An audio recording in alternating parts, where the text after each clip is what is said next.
Добрый день. Едем на второе ТО.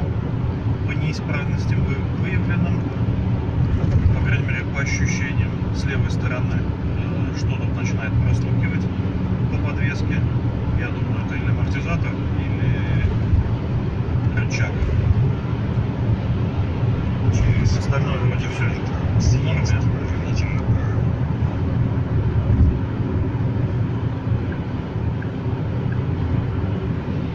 Дальше в видео покажем, что на самом деле обнаружили они. Может быть, еще что-то появится. Сколько это все встало.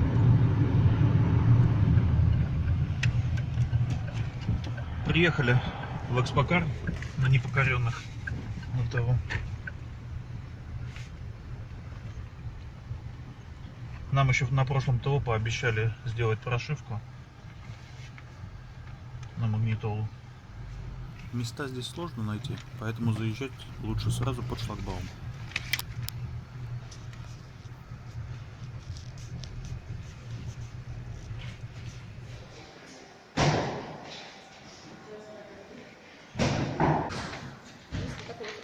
Пока оформляемся, нам предложили поучаствовать в акции, пройти бесплатную диагностику и получить подарки. Кстати, дилеры пообещали привезти флагшип Atlas на днях. Ну а пока ждем, в общих чертах посмотрим на X7. Приехали на ТО.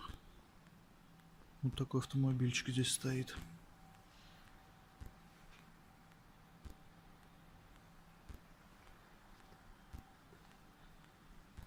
Спереди выглядит неплохо.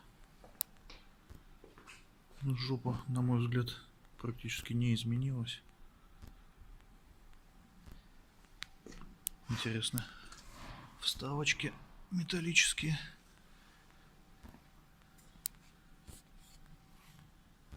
Это пластик.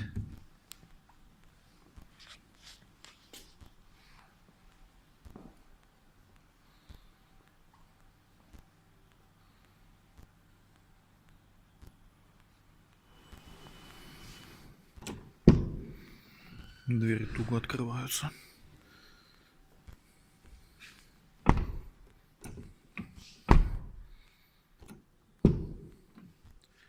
С характерным звуком.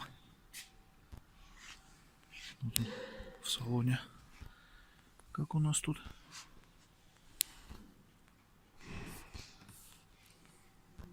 Пластик мягенький здесь находится.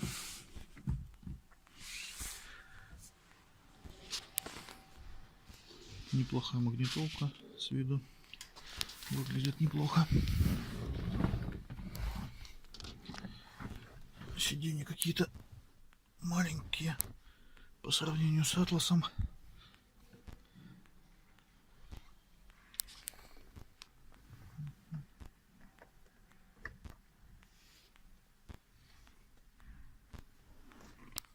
Есть помощь при спуске. Добрая. Интересно смотрится оптика. Но за такие деньги, как она стоит,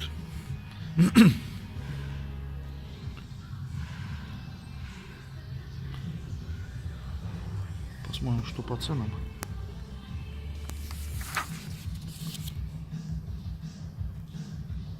Флагшип миллион, почти 1 300 000.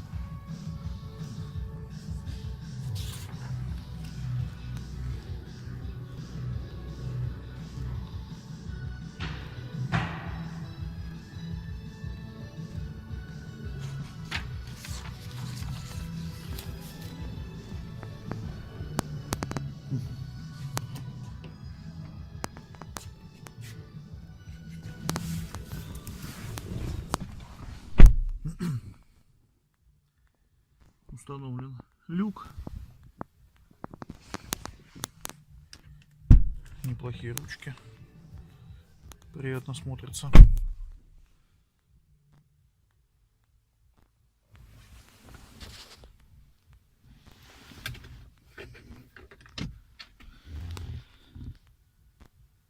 Бардачок небольшой.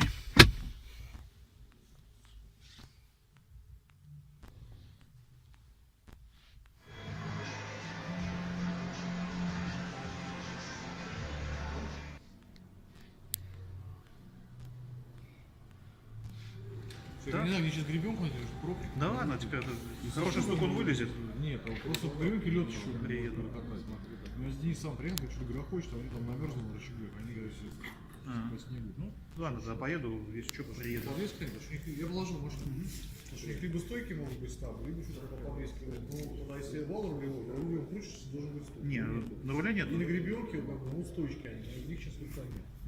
Пока нет. Ну все тогда. Второе ТО. Получилась у нас общая сумма за ТО 12,5 тысяч. Изначально говорили будет 13, даже чуть-чуть получилось поменьше за счет скидок.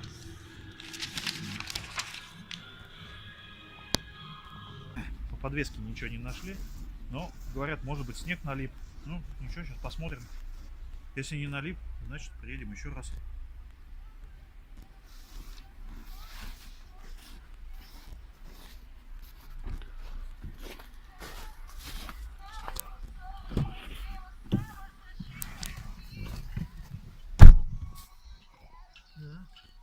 Нам тут подарочки сделали, антилед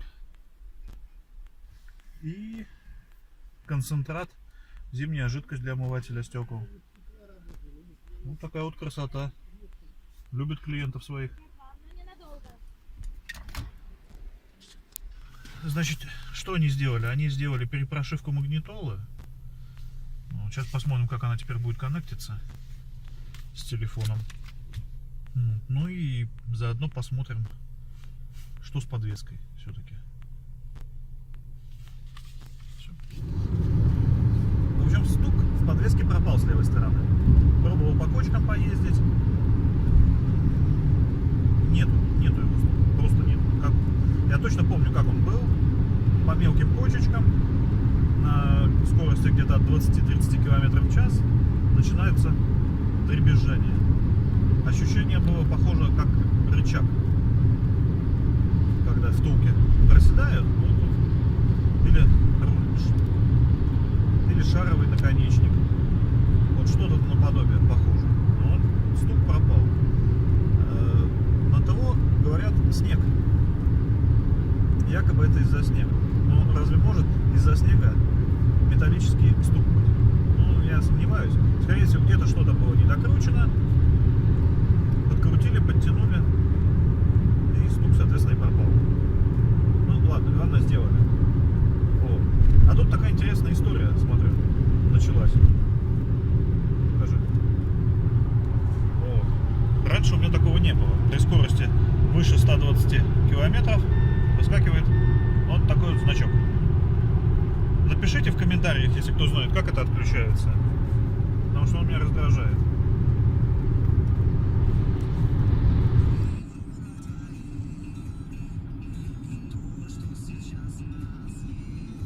И еще, если кто-то, может быть, знает, что вот это за пункт меню.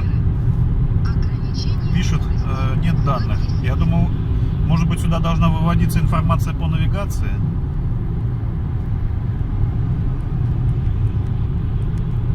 И также вот это. Но я так полагаю, что вот это, наверное, ошибки. Также на сервисе исправили работу дневных ходовых огней.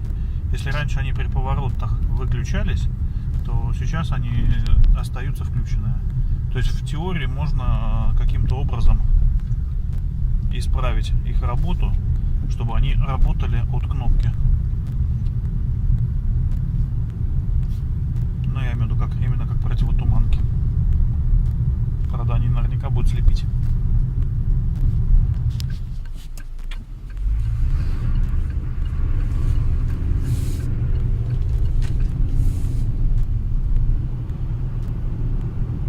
По головному устройству особой разницы не заметил.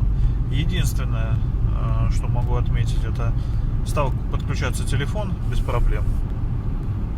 Но особого толку нет, потому что при подключении той же навигации выключается радио. Это меня не устраивает. Вот. И обновили карты. Ну и сам навигатор обновили. Стал поприятнее работать. Появились все свежие карты. В общем, ехал по нему. В принципе, даже понравился iGo. До этого пользовался Яндекс навигатором. Навителлом пробовал iGo, но до этого он мне не нравился. Сейчас он работает на уровне, наверное, с Навителлом, если даже не более приятно.